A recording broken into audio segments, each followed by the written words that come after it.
They say you can never have too much of a good thing, but to paraphrase the great alchemist Paracelsus, anything can be a poison. It all depends on the dose. And this first case is a testament to that. Sacramento's KDND was one of several radio stations owned by media giant Entercom, and began life as 107.9, The End, broadcasting your typical FM fare. Cheesy DJ banter interspliced with radio-friendly pop and rock hits. During the mid-noughties, the station's morning rave show was undoubtedly its biggest draw. As its name implies, it aired during the morning rush hours and was hosted by KDND's most popular DJs, Lucas Cox, Steve Maney, and Trish Sweet. Despite its relative popularity, the trio still wanted to improve their ratings.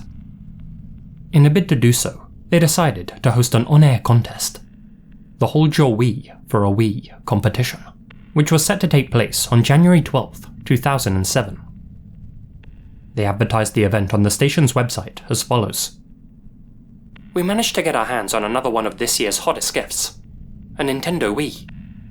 We're going to give it away on Friday morning. Can you hold it for a long time?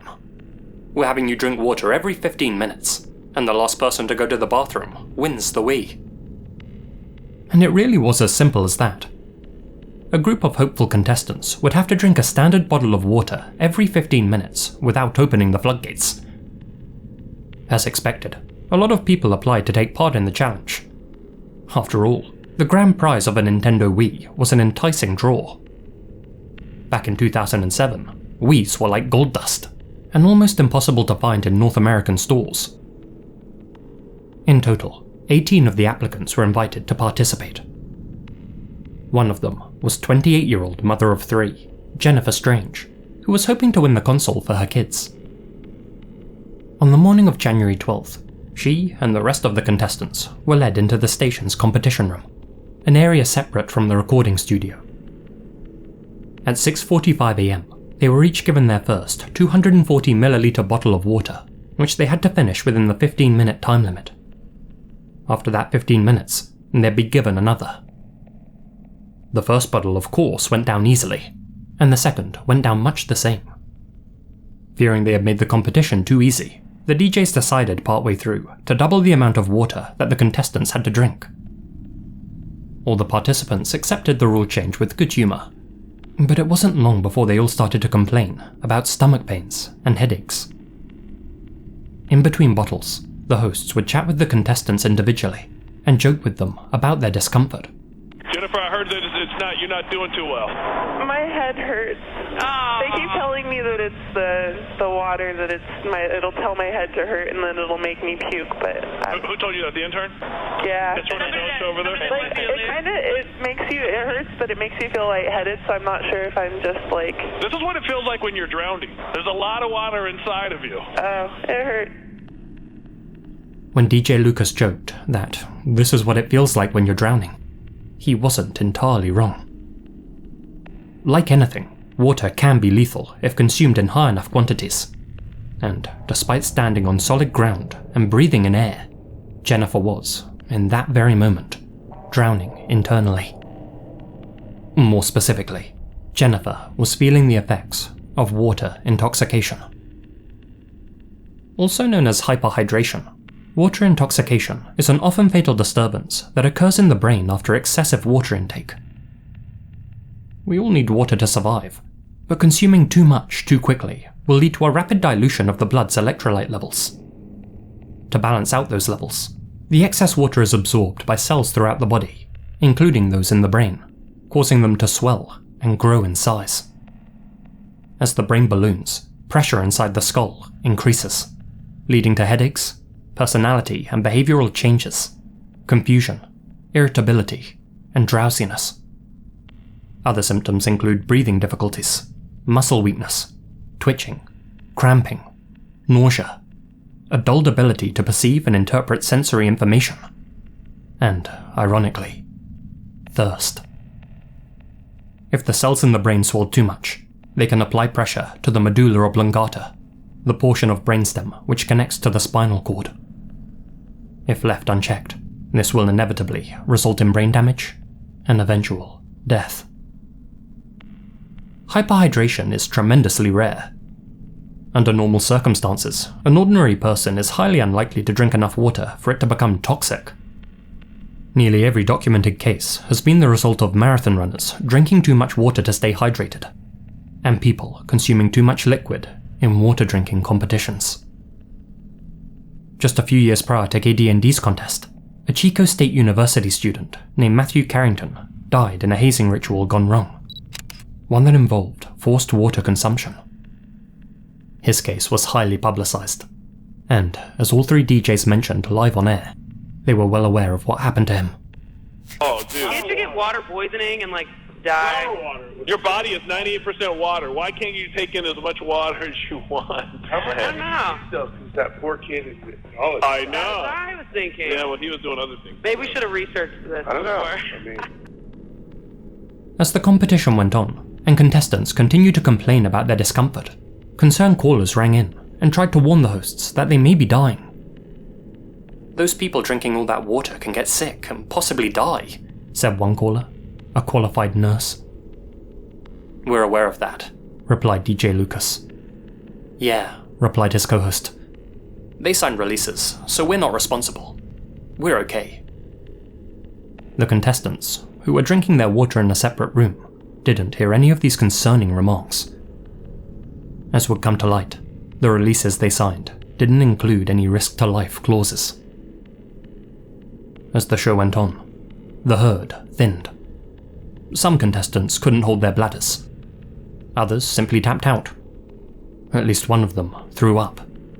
And several, including Jennifer, complained about severe pain. Still, she and a few others stuck the contest out to the end, drinking bottle after bottle of water. In less than 3 hours, Jennifer had consumed nearly 2 gallons of water, just over 9 litres. Oh my gosh, look at her belly! Are you pregnant? Come on over, Jennifer. You okay? You want to lay down? What do you You're gonna pass out right now. Too much water. The show came to an end at 9:30 AM, with Jennifer saying that she couldn't continue anymore. She claimed the silver medal, and walked away with a pair of Justin Timberlake concert tickets. This image of her, posing with her prize, was the last photo of her ever taken alive. After leaving the building, Jennifer called in sick at work, explaining that she had a severe headache and was heading home to sleep it off. One of her co-workers contacted Jennifer's mother, who, in turn, went to check up on her. She found her daughter, Jennifer, dead in the bathroom, mere hours after the contest had ended. KD&D reacted quickly to the news of Jennifer's demise, and fired 10 station employees involved in the competition, including the 3 DJs. But despite masterminding this fatal game show and admitting live on air that they were aware of the risks, neither Lucas Cox, Steve Maney, or Trish Sweet faced any legal consequences for Jennifer's untimely end. All 3 hosts went on to find work at other radio stations, and are still DJing to this very day. 2 of the DJs, Lucas and Steve, even went on to sue KD&D's parent company, Entercom, for the wrongful termination of their contracts. They both settled out of court for undisclosed amounts. I feel horrible for her and her family. Absolutely horrible that one of our listeners died. And never thought for 1 second that we were going to get fired. Not for 1 second did I think that we were going to get fired. Although no criminal charges were ever pressed, Jennifer's husband Billy did go on to sue Entercom Sacramento, LLC. The company's defense lawyers tried to argue that Jennifer was responsible for her own untimely end, that it was her responsibility to know that drinking too much water could be fatal. However, the jury determined that she had acted as any normal person would, given the circumstances. On November 2nd, 2009, Billy was awarded $16.6 million in damages. Still, no amount of money in the world could bring back the mother of his 3 children. He described getting used to life without Jennifer as a one-step-at-a-time process. Hey, Carter, is anybody dying in there? We got a guy just about to die. Oh, good. Make sure he signs that we laugh at that. Yeah. Make sure he signs the release. Get the insurance on that, please.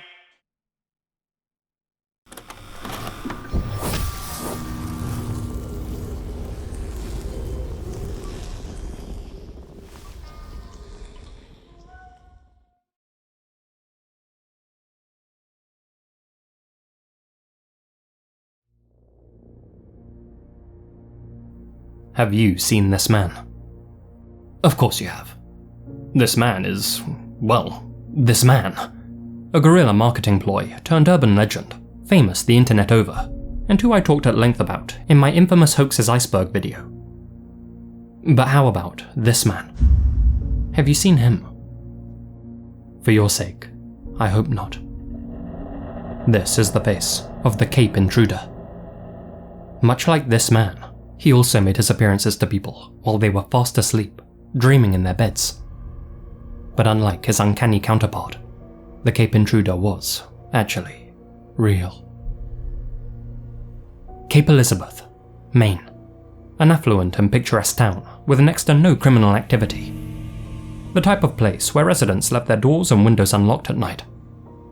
But that all changed in 2005. Throughout that year, many local households were visited by the same shadowy individual, the Cape Intruder. In the dead of night, this still unidentified man would creep into the homes of sleeping families and singletons alike, silently make his way into their bedrooms, and then just stand there and watch them sleep. In some cases, the residents he targeted would wake up in the middle of the night and see this sinister figure standing right beside their bed, looming over them, eyes wide, body motionless. The man always escaped before anyone could subdue him. As the year went on, the local authorities received dozens of reports from terrified locals who had all awoken to see this man watching them. Paranoia soon swept through Cape Elizabeth, with everyone wondering if they had been visited by the same man and just hadn't realised. After all, he never moved or touched anything. The only things he stole were his victims' privacy and their sense of safety. It's unknown how many homes he snuck into exactly, or how many sleeping people he gazed upon. For all we know, the majority of his victims never even noticed his presence. Those fortunate, or unfortunate enough, to wake up and actually meet the intruder face to face described him to a police sketch artist, who came up with this composite of the Cape Intruder, though most locals referred to him by a different moniker: the Sleep Watcher. He was a young male, likely in his 20s, who stood around 5'10", had a medium build, short brown hair, and an expressionless face. The sketch was disseminated amongst the residents of Cape Elizabeth, and it generated about 10 tips from concerned callers who all thought they knew who the intruder was. Of the 10 callers, said Police Captain Brent Sinclair, 2 named the same person. Everybody seems to think it looks like someone they know or have seen. Despite investigating each lead thoroughly, no potential suspects were ever identified. The Sleep Watcher was obviously a creep, a potentially dangerous creep at that, but he wasn't stupid. He always gained access to each property silently and without being noticed. He never left behind any physical or forensic evidence, and whenever his victims woke up, he immediately fled the scene before they could shake off their grog and regain lucidity. Snuck around, didn't find out. It's theorized that the Sleep Watcher may have had somnophilia. That's to say, he derived pleasure from watching people sleep. This urge had in all likelihood grown so strong that he couldn't help but live out his fantasy. Although uncommon, a compulsion to watch others snooze isn't unheard of. The Manson family did something similar. They called it creepy crawling, and would enter people's homes to rearrange their furniture and watch the residents slumber. Some of you may also remember Mr. Sleepy People, a YouTuber who filmed himself licking the eyeballs of passed out women without their knowledge. A quick Google search will throw up dozens of cases where people have been caught inside the homes of unconscious people, watching them sleep. But in the vast majority of these cases, voyeurism was never the perp's main motivation. The Manson family's intention wasn't to just watch people sleep. By moving their personal effects, they were sending the homeowners a message that they could have taken their lives while they slept, but chose not to. Mr. Sleepy People no doubt enjoyed watching his targets as they drifted in the land of Nod, but it seems he got more enjoyment out of worming them. Don't look it up. Other intruders have been caught peeping at the sleeping, sure, but primarily they had come to steal the homeowner's possessions, and watching them was an afterthought. The Cape intruder, however, was a rarity. He seemed to derive all of his pleasure from the simple act of watching alone. To combat the elusive intruder, the good people of Cape Elizabeth set up neighbourhood watch groups and patrolled the areas most heavily affected by his break-ins, but neither they nor the police were ever able to apprehend him. As soon as his case started receiving media attention, he gave up his nighttime hobby entirely and never struck again. At least, not to anyone's knowledge. Perhaps his activities ceased because locals began locking their doors and windows. Perhaps he feared that if he continued, he'd eventually be caught. Or maybe he really did continue to indulge in his twisted passion after all, and simply upped his game, or moved on to greener pastures. Some have theorized that the Cape Watcher may have also been responsible for another spate of intrusions. 3 years after this individual stopped operating in Cape Elizabeth, another man, dubbed the Halifax Sleep Watcher, began to draw a lot of attention in nearby Nova Scotia. Just like the Cape intruder, the Halifax Sleep Watcher made a habit of sneaking into people's rooms and observing them as they slept. Unlike his predecessor though, the Halifax Sleep Watcher eventually progressed to touching the people he watched. However, he did match the physical description of the Cape intruder almost perfectly. Is it possible then that the two were actually one and the same? It's hard to say with certainty, because, as mentioned, this kind of delinquency is far from unheard of. Regardless, given how much time has passed, the authorities have since decided to let sleeping dogs lie, and are no longer actively looking for either the Cape intruder or the Halifax Sleep Watcher. It is a truly chilling thought though, to be visited by a stranger when you're at your most vulnerable. The thought of someone being inside your home at night, and you being totally unaware of their presence, is enough to make anyone's skin crawl. And while the Sleep Watcher's past victims all now sleep with one eye open, I suggest that tonight, before you go to bed, you double check that your doors are locked too. After all, this man is still out there.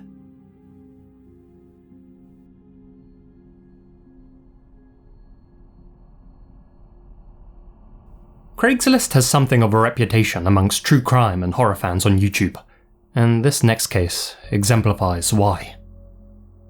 On the 24th of May, 2012, an anonymous user placed an ad on Craigslist, saying they were looking for a male actor to feature in a personal movie they were making.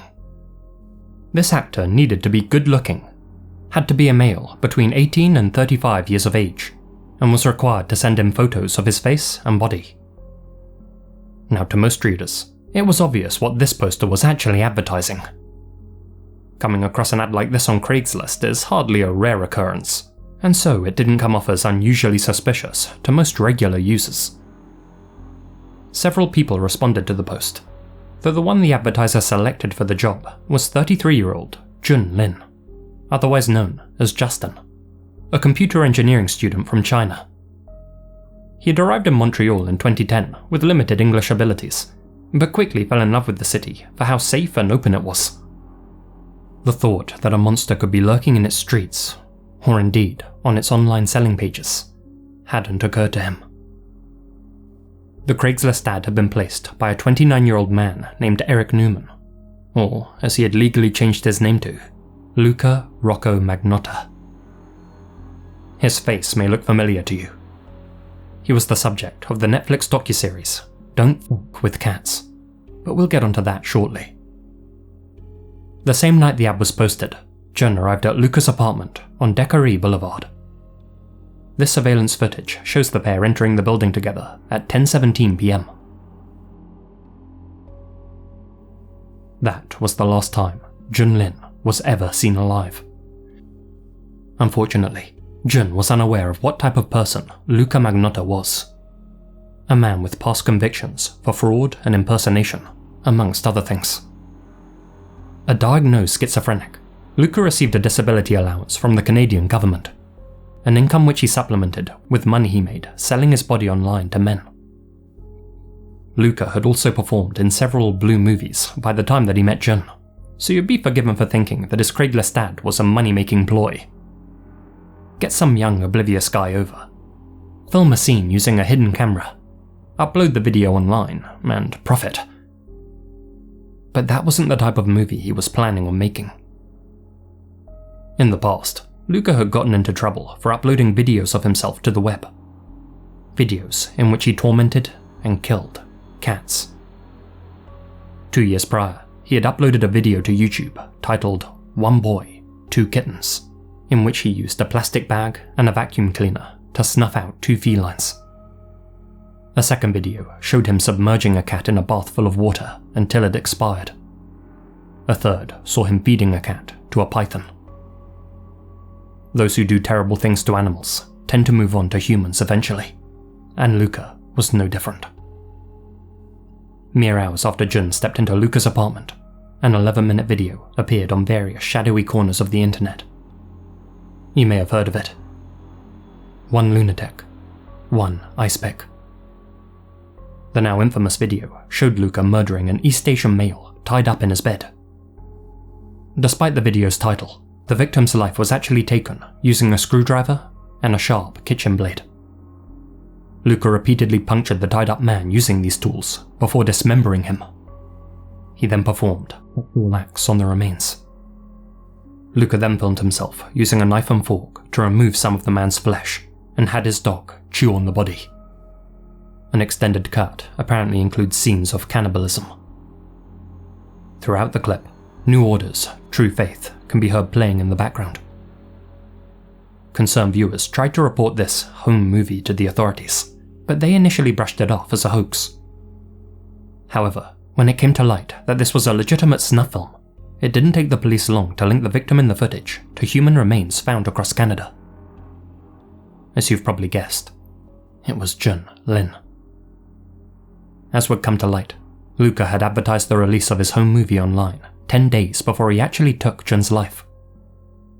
This hadn't been a spur-of-the-moment decision. Luca had been planning to commit a slaying for quite some time, and taking a stranger's life was just the start of his morbid plan. After killing Jun and filming the entire incident, he proceeded to dispose of the body. Notice the yellow shirt that Jun was wearing when he arrived at Luca's apartment that night. Luca was wearing it the following day as he threw pieces of Jun into the garbage. Luca also disposed of several tools outside his own apartment, including a pair of scissors, 2 blades, a screwdriver, an oscillating saw, and a hammer. Several days after One Lunatic, One Ice Pick was uploaded, Jun's torso was found in a suitcase outside an apartment building in Snowdon. Luca mailed the rest of Jun's remains to various schools and government buildings across Canada. A package containing Jun's right foot was delivered to St. George's School in Vancouver. His left foot was delivered to the national headquarters of the Conservative Party of Canada. The box had been marked with a love heart. His right hand was mailed to False Creek Elementary School. A final parcel containing Jun's left hand, addressed to the Liberal Party, was intercepted in a processing facility.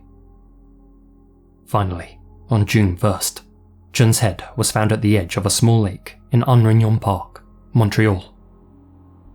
Detectives had now collected all of Jun's missing pieces. Now all they had to do was piece together where Luca had fled to. The day after slaying Jun, Luca had bought himself a plane ticket to Paris, France. On May 31st, 2012, Interpol issued a red notice for his arrest and extradition. Using a fake passport with the name Kirk Trammell, Luca had been able to travel across Europe and eventually wound up in Berlin, Germany. He was finally captured on June 4th inside an internet cafe, reading articles about himself online. After being flown back to Montreal, Luca pled not guilty to all of the charges brought against him, including first-degree murder and committing an indignity to a body. Although he accepted that he had committed all of the acts he was accused of, he claimed diminished responsibility due to his mental illnesses, which included borderline personality disorder and paranoid schizophrenia. He said that a man called Manny was inside his room with him on the night of Jun's slaying, urging him to go through with the slaughter. Both Manny and Lucas's alias, Trammell, were characters from the movie Basic Instinct. In that film, there's a murder scene that involves a silver ice pick. Prosecutors suggested that Luca had been inspired by his favourite film and painted his black screwdriver silver to resemble the ice pick used in that scene. Ultimately, Luca Magnotta was found guilty of all charges and was given a life sentence. He'll be eligible for parole after serving 25 years. It seems Luca is enjoying his time behind bars though. "I'm outside the majority of the time. I play a lot of video games," he said. "We all have our own TVs. I have painting classes and I exercise a lot. I practice language studies. People need to be proud of their accomplishments. Know your value and share it with everyone." While in jail, he signed up to an inmate dating website, Canadian Inmates Connect. He married a fellow inmate in 2017, and his mother continues to campaign for his early release. Interim Liberal leader Bob Ray asked Canadians to stop focusing on Luca Magnotta and instead remember the victim, Jun Lin. "Let's not forget that a young man was killed in the most terrible of circumstances," said Mr. Ray. "He came to Canada to improve himself and to improve his life, and now he's gone. His family in China is mourning, and his friends are in mourning, and all of Canada should be mourning for the person we've lost, rather than celebrating the notoriety of Mr. Magnotta." Jun Lin was known for his ambition, kindness, and aspirations for a better future. We can only grieve the fact that his own future was taken away from him in such a cruel manner.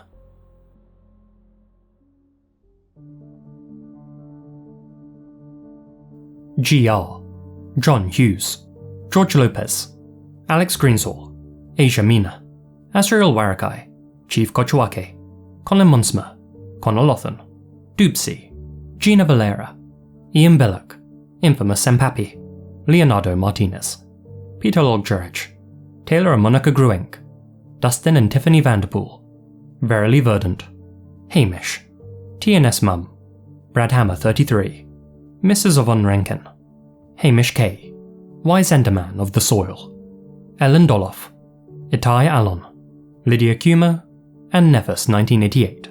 Thank you all so much for your continued support. Until next time, the devil's in the detail.